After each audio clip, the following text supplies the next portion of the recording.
পচা রাজনীতিকে আমরা পাল্টে দিতে চাই।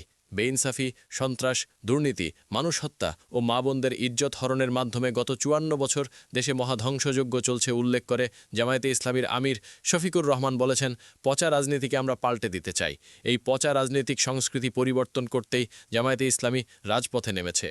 শনিবার বেলা ১টায় কুমিল্লার বুড়িচং উপজেলার নিমসার জুনাবালি ডিগ্রি কলেজ মাঠে নির্বাচনী পথসভায় প্রধান অতিথির বক্তব্যে তিনি কথা বলেন।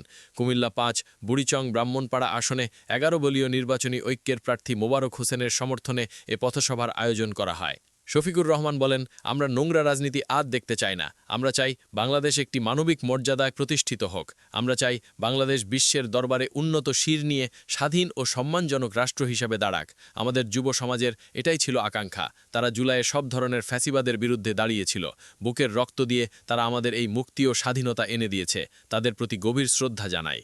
জামায়াতের আমির বলেন, আপনাদের আমরা কথা দিচ্ছি, আপনারা যদি আমাদের ১১ দলীয় জোটকে মনোনীত করেন তাহলে আমরা আপনাদের প্রতি কখনোই বেইনসাফি করব না। এই প্রতিশ্রুতি আমি আজকে দিচ্ছি। ইনসাফের ভিত্তিতে আপনাদের সব পাওনা ও অধিকার আপনাদের হাতে তুলে দেব ইনশাআল্লাহ। নারীদের উদ্দেশ্যে শফিকুর রহমান বলেন, আমরা নারীদের সম্মানের জায়গায় নিয়ে যেতে চাই। সমাজ এখন আপনাদের বহু ব্যাপারে সম্মান দেয় না। পরিবারও অনেক ব্যাপারে আপনাদের ন্যায্য অধিকারটা দিতে চায় না। পরিবার থেকে কর্মস্থল, আমরা সব ক্ষেত্রে আপনাদের সম্মানকে সুপ্রতিষ্ঠিত করব ইনশাআল্লাহ। ঘরে এবং বাইরে সম্মানের পাশাপাশি আপনাদের জন্য নিরাপত্তা নিশ্চিত করা হবে। তরুণদের উদ্দেশ্যে জামায়াতের আমির বলেন, আমরা যুবকদের হাতে বেকার ভাতা তুলে দিয়ে তাদের অপমান করতে চাই না। আমরা যুবকদের হাতে শক্তিশালী করতে চাই, যাতে যুবকেরা দেশ গড়ার একজন কারিগর হিসাবে দায়িত্ব পালন করতে পারে এবং গর্বের সঙ্গে পরিচয় দিতে পারে, আমিই বাংলাদেশ। যুবকেরা নিজেদের কাজের অধিকারের জন্য রাস্তায় নেমে এসেছিল, বেকার ভাতা খাওয়ার জন্য নয়।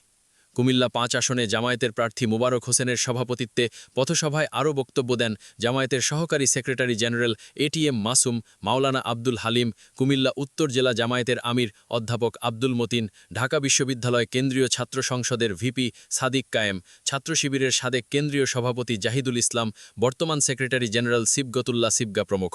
বক্তৃতা শেষে মোবারক হোসেনের হাতে জামায়াতের প্রতীক দাড়িপাল্লা তুলে দেন জামায়াতের আমির। জামায়াত ক্ষমতায় গেলে দুর্নীতিকে লাল কার্ড দেখানো হবে। পরে কুমিল্লার দাউদকান্দি উপজেলার বিশ্বরোড কেন্দ্রীয় ঈদগাহ মাঠে নির্বাচনী জনসভায় প্রধান অতিথির বক্তব্য দেন জামায়াতের আমির শফিকুর রহমান।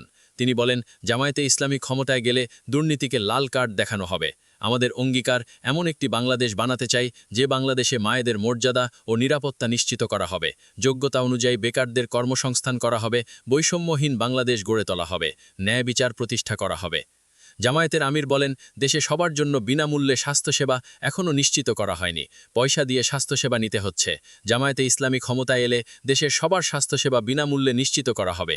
কারণ একটি জাতি যদি সুস্থ সবলভাবে গড়ে তোলা না যায়, তাহলে একটি গতিশীল উন্নত জাতি গড়ে তোলা সম্ভব নয়। গণভোটে হ্যাঁ ভোট দেওয়ার আহ্বান জানিয়ে শফিকুর রহমান বলেন, যারা হ্যাঁ ভোট দেবেন একমাত্র তারাই পরিবর্তনের বাংলাদেশ চান, আর যারা না ভোট দেবেন তারা দেশকে পুনরায় ফ্যাসিবাদ বানাতে চান। ২৪-এর বিপ্লবের মধ্য দিয়ে আমরা একটি নতুন বাংলাদেশে পা দিয়েছি। জামায়াতের আমির বলেন, আমরা সন্ত্রাস দেখেছি, দুর্নীতি দেখেছি, মা বোনদের ইজ্জত লুণ্ঠন করতে দেখেছি, কিন্তু আল্লাহর জমিনে সবার সমান অধিকার রয়েছে। সংবিধান তা নিশ্চিত করেছে, কিন্তু তা লঙ্ঘন করে বর্তমানে ১৮০ কোটি মানুষের উপর জুলুম করা হচ্ছে। কেউ কেউ ক্ষমতায় না গিয়ে ইলেকশনের আগেই মায়ের উপর হাত দিচ্ছেন। ইলেকশনের পর তারা কি করবেন? সকালে সূর্য ওঠার পরই বোঝা যায় দিনটি কেমন যাবে। ওই দলের আচরণ দেখেই বোঝা যায় তারা ক্ষমতায় গেলে কি করবে। কুমিল্লা ১ আসনের দাউদকান্দি মেঘনা ১১ দলীয় নির্বাচনী ঐক্যের প্রার্থী ও জামায়াতের দাউদকান্দি উপজেলার আমির মনিরুজ্জামান বাহালুলের সভাপতিত্বে জনসভায় জামায়াতের স্থানীয় ও কেন্দ্রীয় নেতারা বক্তব্য দেন।